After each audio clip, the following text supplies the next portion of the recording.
Guys, welcome to Pamiria. This is your boy Pammy. Thank you for joining me today, guys. Guys, look, if you can see my eyes, I am exhausted because guess what? It is now 4:13 a.m., right? You might ask why am I not sleeping. Guys, there's this story, and I'm sure you've seen by the time now, but this story about this AFCON final that happened that I feel is bigger than what it is, and there's a reason why people are reacting the way they're reacting. But for those who don't know, welcome. I want to share the story with you, right? So let's get to the chase.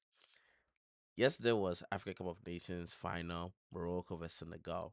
An opportunity for Africa to present the best football Africa can have or present to the world, right? We have the FIFA president, the CAF president, people from other countries who are invested in this tournament, especially in this particular game, right? So the game goes all the way to the 90th minute, where Senegal has a corner kick, gets a corner kick. And during the corner kick, when the ball was kicked in, Senegal scores in the process. But the referee calls for a foul against Senegal, right? According to the replay, everybody was like, this actual foul was very cheaply given and the goal should have stood. VAR was also present but couldn't interact or intercept the decision. So game had to go on. Of course, football happens, things happen like that, life moves on. Now Morocco 2 minutes later gets a corner kick. And this time when they're taking the corner, in the process, Morocco gets offered a penalty. Senegal's like, wait, wait, wait, wait. They look at it, and according to my opinion, this penalty was given out cheaply because this foul that was caused, you can basically tell the player died. But hey, the referee thought otherwise and gave the penalty, right? Now the Senegal players and coach get offended, like they took it in a different way and decided, you know what, they're gonna walk out of the game because they felt like there's something going on. And the thing that they actually thought was going on was the word called corruption. They felt the referee was corrupt for giving that penalty. He felt like Morocco, which also is the host nation, was given special favors. And one of those special favors was the penalty. We didn't make sense to them, so they decided to walk off. But after 15 minutes, the Senegalese captain Sadio Mane instructs his players to come out. Let's play the game. It's not a good representation of Africa football. It's not a good representation of Senegal football as well. So they come back to the field. Morocco gets a chance to play the penalty, and it is the last kick of the regular time. And unfortunately for them, they missed the penalty. During the extra time, Senegal gets a chance to score a goal, a very beautiful goal that wins them the cup. But when you go on social media right now, nobody's talking about, oh, who won, but they talk about the situation that happened during the game. And for me, when I was very young, a few years younger, there was this documentary I came across which highlighted why African football cannot be trusted, why people always have issues with the way referees handle their game, right? African football is now hardly trusted because of how corrupted the system is, how referees are being paid to help a certain team win, and it doesn't make sense. So I had the opportunity to like, wait, I've seen a documentary about this, and I wanted to react to the documentary so that you guys get to understand why Senegal felt the way they felt. Because seeing this kind of videos or seeing this kind of revelation, which was made by Anas, who is an investigative journalist who goes undercover, nobody has seen his face, nothing like that. He Anas made a documentary, an investigative documentary, revealing the bad corruption. And I mean, there's no good and bad. Why did I say bad corruption? That's crazy. The corruption that goes on in African football, especially in Ghana. But it goes all the way from Ghana the local league all the way to the international phase, where CAF referees that even ref games in the international state like the World Cup were all included, right? So I am going to show you these videos and we're going to react to them bit by bit. Their highlights, I'm going to leave the full documentary link in the description. When you get a chance, go check out the video. And shout out to Anas for such an amazing video. So this is the first video. Match day 8 Ghana Premier League right here live. Tensions are very high.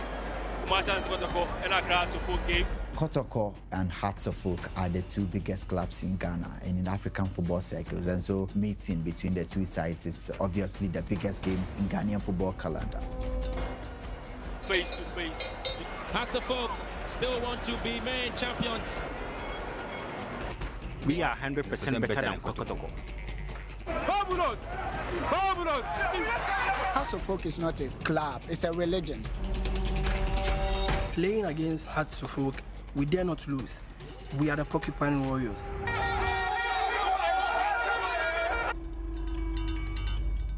This was one of the first matches we worked on. Perhaps in the clashes with Master Santiago. For the undercover action, we have to rewind to the morning of this game. Anas wanted to see if referees and their assistants would take money. The match officials were staying at the King David Hotel in Accra. The first time they paid the officials, there was a camera fault. So they returned the following day with another bundle of banknotes in the Ghanaian currency, cedis. Kojo, not his real name, carried the cash and filmed undercover. We decided to go back and give them 500 cedis top-up money, and we told them it was a gift from the supporters of Hearts of Oak. FIFA rules are very clear. No accepting gifts or any behavior that will give rise to suspicion. The Ghanaian FA rules are just as clear. No cash under any circumstances. The undercover team found assistant referee Salifu Rahman still in his vest and explained they were giving more money from the supporters.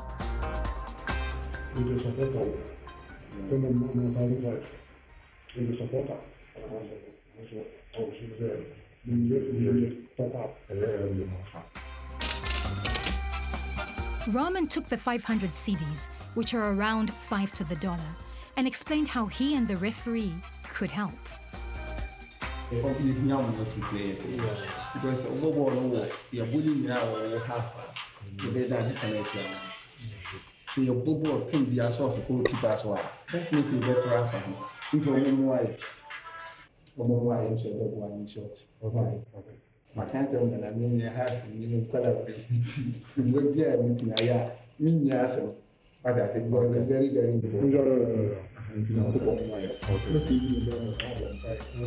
The reporters then go in search of the referee, Samuel Suka, but they unexpectedly bump into someone else. The match commissioner, Mike A. Okoto, an official who's supposed to stop this kind of thing happening, an official who should throw them out. But instead, the match commissioner takes the money. By saying the money is for T&T, transport and travel, the undercover team creates a convenient but unethical excuse for handing over the cash. It's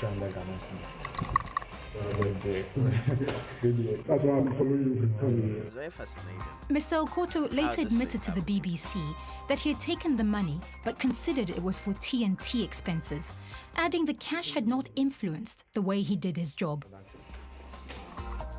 The hotel room of match referee Samuel Suka was the next call.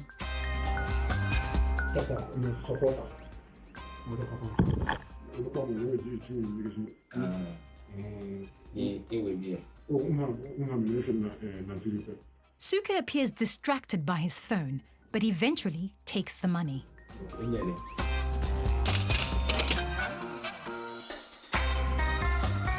paid. After Hartsburg, good chance maybe now.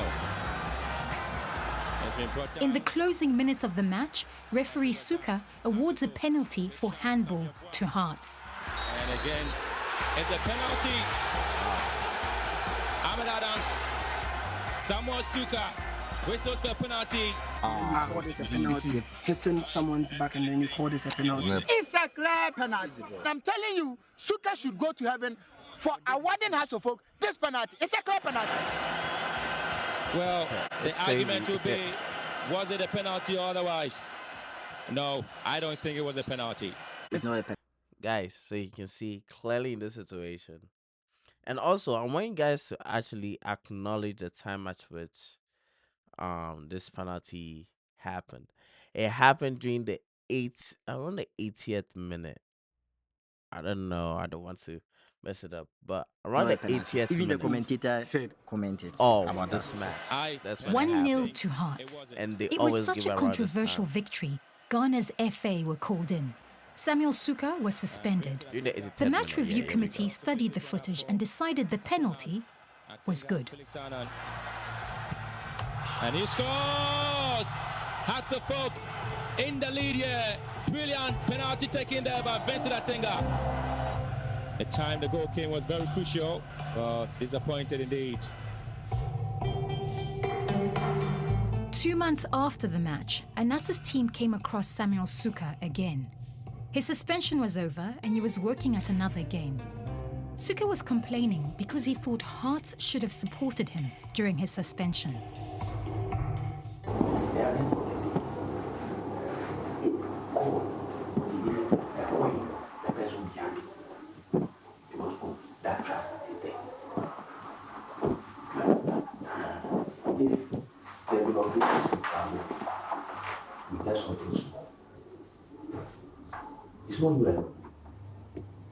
Anas's team handed over some extra cash, but he still wasn't happy.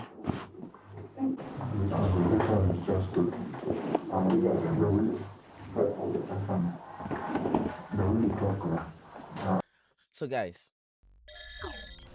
this is the first video, right? The first highlight. And you can tell this is just from just a regular club to club soccer, right?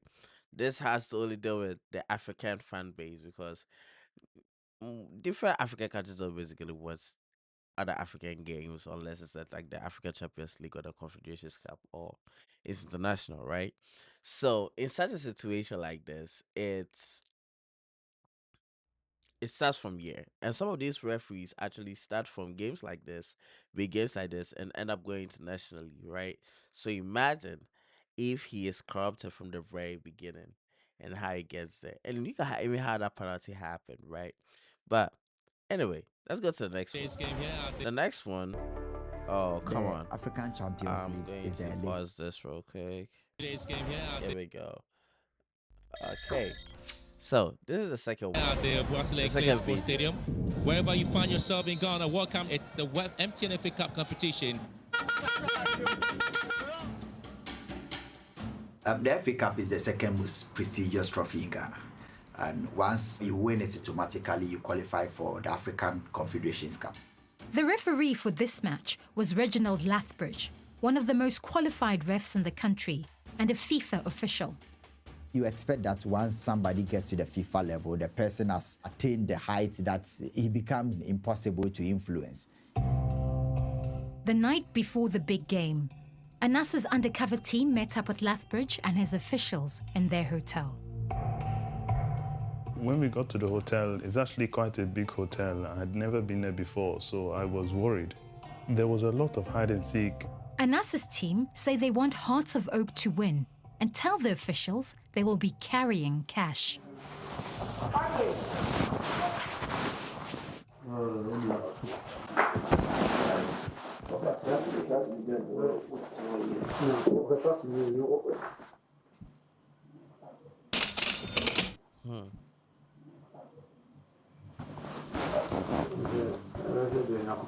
And it's just how easy they are able to find the hotels of these referees as well. Like, access to these referees are so easy. One of the assistant referees wasn't at the hotel, So the reporters met him in an alley near the stadium the following morning. All 4 officials would be paid. He was in a real hurry. He just wanted us to pay him and go. Kennedy Bentil accepted the 800 cedis on offer.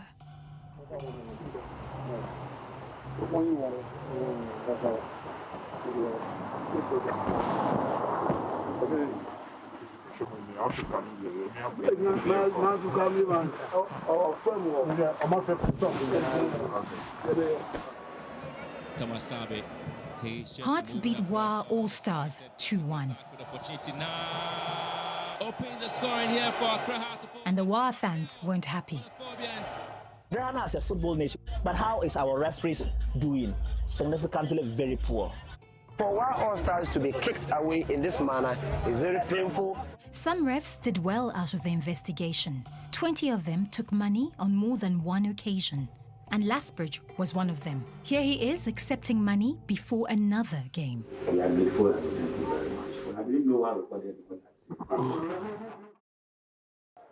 By the end of his investigation, Anas's team say they made payments to a total of 78 Ghanaian match officials. This raises serious questions about the entire outcome of the country's Premier League season. But there were deeper, darker secrets about African football to come. So guys, that was the second video, right? This is the second highlight. And there's a few points established. So first, it was just the Accra House of Folk versus Kotoko, right? And the referee was paid, gave a penalty, won. They later on digged and they get to find out that, oh, there are a lot of people who are also involved in this, right? And they end up paying 78 individuals, officials, officials who are involved. Now, I am going to the next video. In this video, we end up establishing how this whole corruption into the African stage, into the African or into the continent, how it gets there, how they also get access to referees from other countries as well and stuff. So let's go. The African Champions League is the elite competition for clubs on the continent. You win your national league and you play in the CAF Champions League. Huge prize money in recent years. Would the international referees who officiated these matches fall foul of Anas's methods? Doni Dembele from the Ivory Coast is one of the top referees in Africa. He came to Ghana in March to referee the Champions League game between Ghana's Aduana Stars and the Algerian team ES Sétif.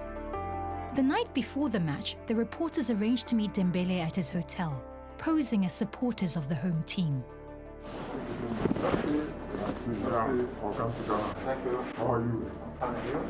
We knew that in order to get these referees to do our bidding, we needed to pay higher, and we needed to pay in dollars. All officials at a Champions League game can earn $1,100 a match. Okay, so we have some balance here for you, and after the match, $1,100 is a lot of money, guys. $1,100 in Africa is a lot of money. So per game, that means a lot. But still, that is not enough for these referees. Oh, thank you. That is how crazy it is.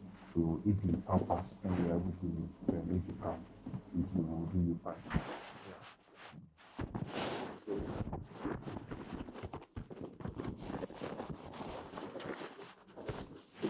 We have something. Dembele listened for a while and accepted the cash and placed it on the table.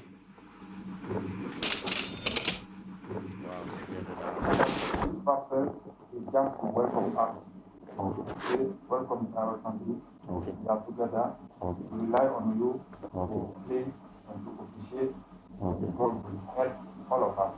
Okay. You understand? Yes, please. You are playing with whom? Arabic people? Yeah. I am Arabic. No. Finish. Okay, thank you. So, the referee was happy to take $700. How about the other officials? This is Abu Koulibaly. Like Dembele, he's also from the Ivory Coast.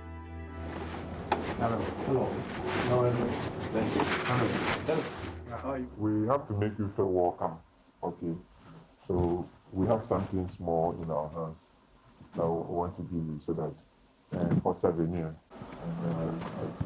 For souvenir, that's crazy.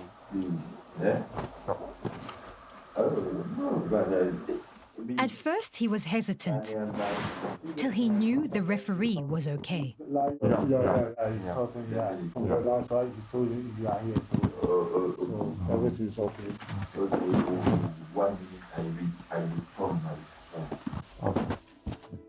The three officials pocket $700 each.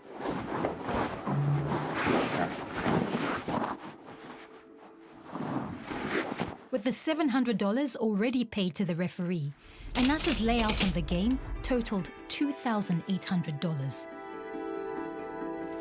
The next day, Aduana Stars played ES Setif of Algeria. In the 73rd minute, referee Dennis Dembele awarded the Ghanaians a penalty.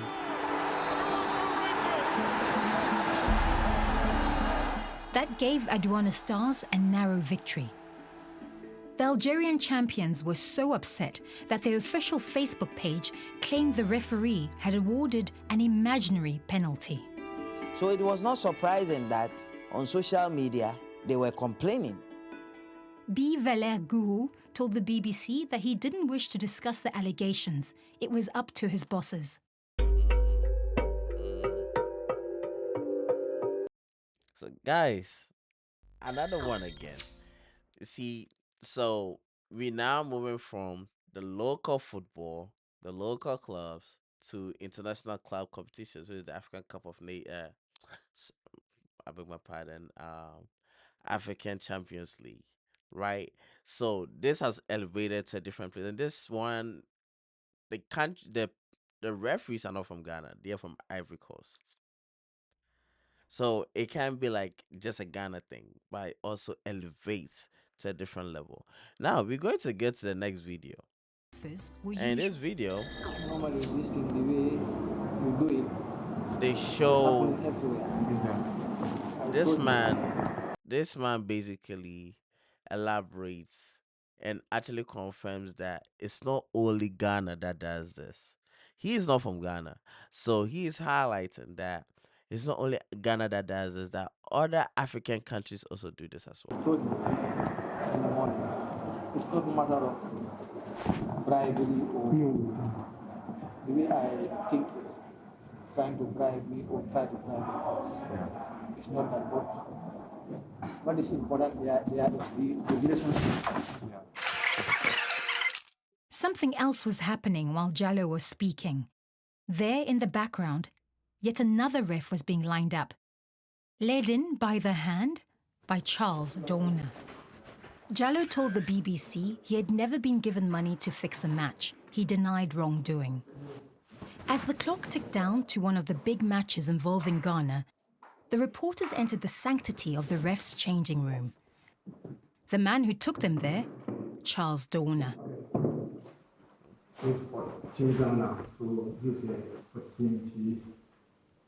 Douna urged the reporters to get on with the payments to three of the match officials.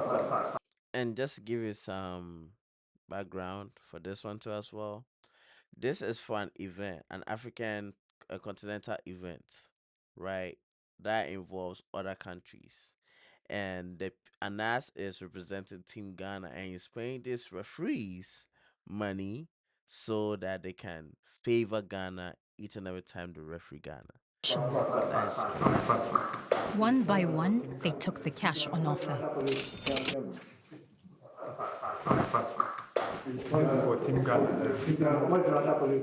Abudu Bello told the BBC the allegations were completely false and nothing like this happened. A brilliant goal gave Ghana a 1-0 win over Mali. Ghana went on to win the tournament. But there was one other winner. Charles Douna took a total of $2,500 from Anas's reporters. The middleman. I was disappointed in these international referees. I was expecting that payments of money to these people was going to be much more dignified. But alas, it was the same.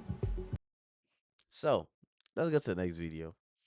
This is plus part one to the video I have. In dealing with referees, you needed to look at the body So- that is responsible for this group of people. The referees committee selects which officials take charge of league and cup games. Anas's team focused on a key committee member, Charles Doona. They told him they were from the Accra side, Hearts of Oak. We wanted him and his other colleagues to always give us referees that would favor our team to win.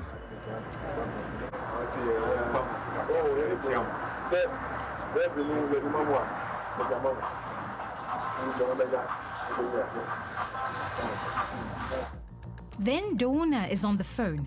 At the other end of the line, a colleague on the referees committee. Doona sets up a meeting with him for Anas's undercover men.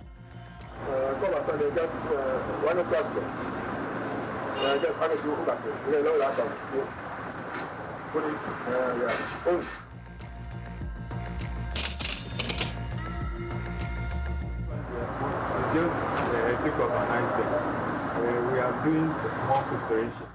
Doona proved to be a reliable fixer for Anas's team. A week later, he followed up the phone call, introducing the reporters to two members of the referees committee, Uma Teni and Harry Atotonu, also known as Togbe. They get together at another petrol station and then head down an alleyway to talk business. Then the cash comes out. Teni takes his, but Togbe doesn't want to handle it.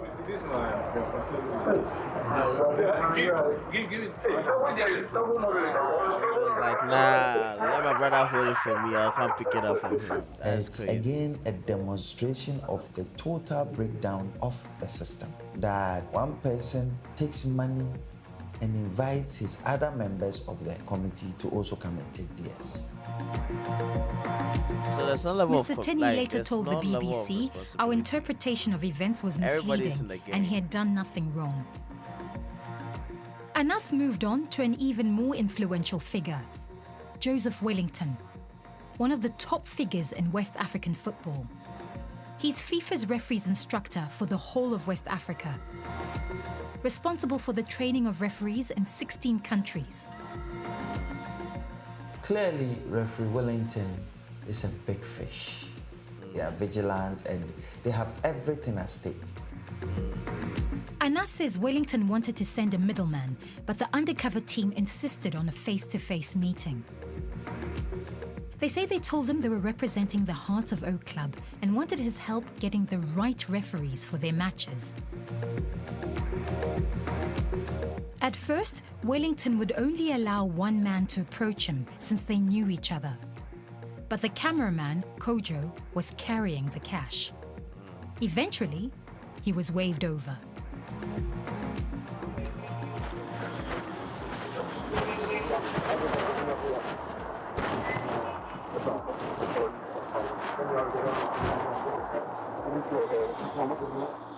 No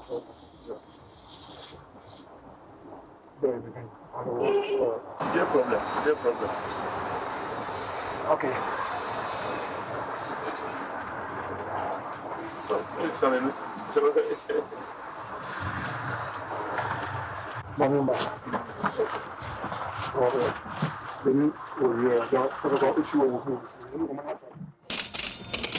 It was just mind-boggling. Now I started to realize that, look, this particular thing was endemic. It had spread everywhere. In fact, I believe that no match played in this country. Yep. So, based off this alone, you can basically come to a conclusion that most Ghanaian matches during that time was fixed. We had come to this conclusion because what he puts everybody on. These people, this middleman puts this corrupt individuals on. So each and every person gets paid, everybody gets a check, and everybody goes their way and wonder why certain things happen. right? So corruption plays a huge 5 role. minutes, he told me he Corruption plays had a huge spoken role. to Mawa and he gave me his room number and said I could talk to him. He would come and visit me.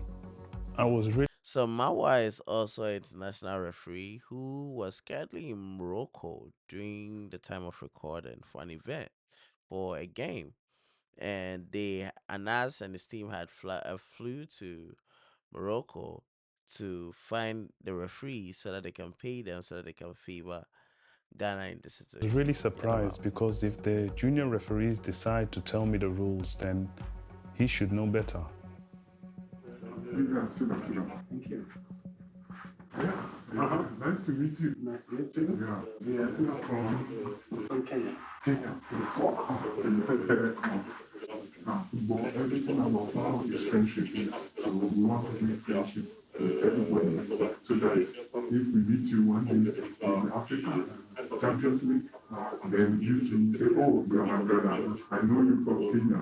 So let me get you something. Yeah, the friendship. Yeah. I also believe in making friendship. Yeah. You know, when you know a brother, yeah. Always good. You don't know where you're gonna be again, you know? Yeah. When you know, but outside this school life, football life, yeah. You know. Referee Marwa is offered $600 and takes it. Marwa didn't even know whose room he had just walked into. He's at the top of his game and he's just put his career in jeopardy. I know that no, this is thank you for the gift, but you know, this is And put it in mind, this is a calf referee. One of the referees that normally ref or officiate for the AFCON games, the Chan games, the African Champions League, Africa. They are the ones that help in officiating those games. So just imagine. Just imagine. it's that friendship, getting to know each other. Then Marwa tells the reporter how to spot the refs who can and cannot be approached in the Champions League. Okay, you know, being tournament, guys may not be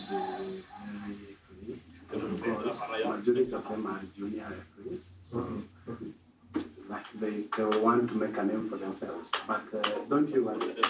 The guys from Morocco, I cannot promise that I can talk to them. Because you know how they are. They will listen to you and then they will report you somewhere else where you don't know. You don't worry. I will be in touch. Thanks. We'll be in touch. Okay, all right. Thanks for it.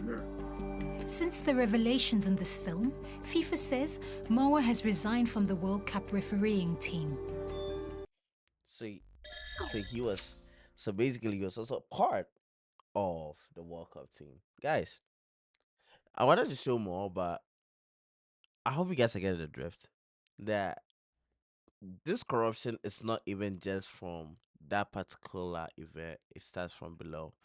And the main reason why Senegal were so frustrated is because they fear situations like this happen, where people pay referees to officiate the game in a certain way for maybe their favorite teams win, or favors them to win their favorite team to win a game or whatever the situation is. It's unfortunate. We had the best of opportunities to exhibit our best of football, and we had to exhibit the sadness and the real truth behind African football and why we can't go that far. And guys, I'm telling you, this is just nothing. Go watch the video. There's also a football association president that's also involved. There's a whole lot of things that go on, and we ask ourselves, why can't we go this far? It's because of corruption. Africa is where it is because of corruption. Because people just care about their pockets. They don't care about the people. Unfortunately. And here we are finding ourselves in situations like this. I wonder how far can we when I mean I I can only imagine when this is going to come to an end. I really do. because it's very shameful for us to witness what happened in the African Cup of Nations final. It is very, very shameful. I understand what Senegal was doing. I understand where they were coming from. But the thing is, the truth of the matter is, Africa has lost its trust in referees. And it's so unfortunate. Anyway, guys, this is the video I wanted to share with you. I want you guys to have a good understanding of why all this is going on, why people have the thought that they have. And it's because of videos like this. So please go, if you get a chance, right after this video, go check out the BBC documentary. Check it out. It gives you a good enlightenment. I took some stuff out. I picked up some few things I wanted to highlight. But there's some great stuff in there. So at the end of part, you should check out the end of part. You got some stuff in there. Anyway, thank you guys once again. Please, if you haven't subscribed, please subscribe. Please also like and comment. Share with your friends. Let their friends know the great work that is going on here and what it means. Sorry. I'm rambling at this point, honestly. And I have to go to bed. But guys, thank you very much. It's 4:49. Your boy has to go to bed. But thank you once again for watching this video. Until the next time. Peace. I'm out of here.